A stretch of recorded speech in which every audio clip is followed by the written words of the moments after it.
This is an examination of the hidden human condition. This is the Hidden Killers Podcast. The Hidden Killers Podcast. With Tony Bruschi. Things just continue to not look very good for Brian Walshe. I mean, right off the bat, they didn't look good when you're searching how to dismember, formaldehyde, dispose of a body, and get inheritance money within hours of your wife missing. That doesn't look good either when you're Googling those things. But the latest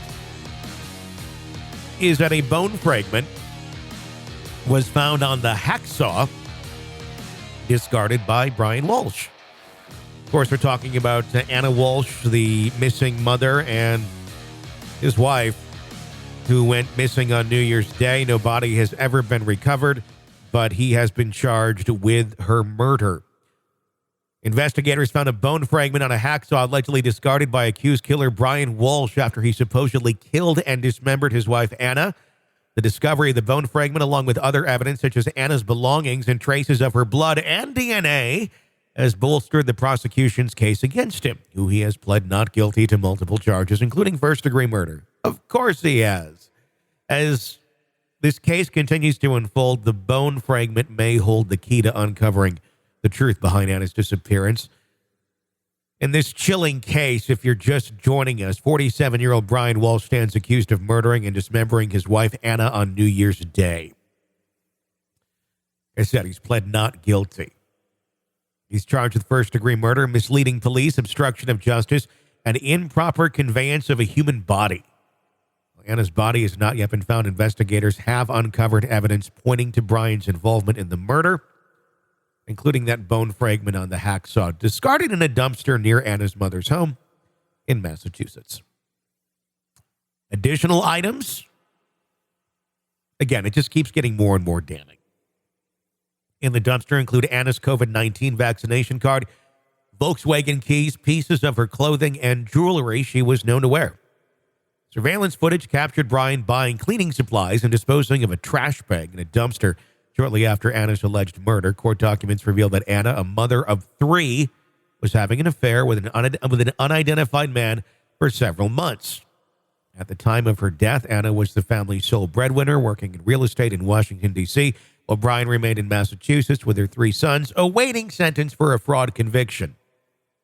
Now, I'm never about cheating, but if you dive into Brian Walshe's accusations of the fake art fraud that he was involved in, I understand why someone may be searching for another relationship. Friends of Ana say she was ready to leave Bryan and had broken down in tears at a dinner just days before she vanished. Police believe Ana was murdered at around 4 a.m. on January 1st, 3 hours after celebrating the new year with a friend and former boss. Bryan allegedly then used his son's iPad to search Google for how to dispose of a body. How long before a body starts to smell? His attorney has admitted that these searches were problematic. In the days following Ana's disappearance, Bryan visited several stores, including Home Depot, Lowe's, and CVS, purchasing those cleaning agents, plastic sheets, hazmat suits, a hatchet, a hacksaw. He was later seen visiting dumpsters near his mother's home. Prosecutors believe that Ana's dismembered remains were in the bags but were removed by trash services and incinerated before police were able to search the dumpsters. Investigators found clothing, jewelry, along with traces of Ana's blood and DNA. Bryan's attorney has argued that Ana could have been killed by someone else or chosen to disappear, pointing out that there's been no body found, no murder weapon, and no motive. It's about as accurate as a 5-year-old coming up to you after you just saw them stealing candy out of the candy jar, saying, it could have been anybody. I mean, I was just over there. You see my fingerprints on this. There's candy by the counter. There's some candy in my room that was once in the jar, but anybody could have put it there. But we saw you doing it. But, I mean, it's problematic, but, this is the argument. Prosecutors have also pointed to the fact that Bryan stood to gain $2.7 million in life insurance payouts in the event of Ana's death. Bryan attorneys countered this suggestion, stating that he had no need for money because his mother was wealthy. If you've seen this guy in court, he has the dead stare. If you're wondering, if you're just new to this and wondering, wonder what he looks like, wonder what's going on.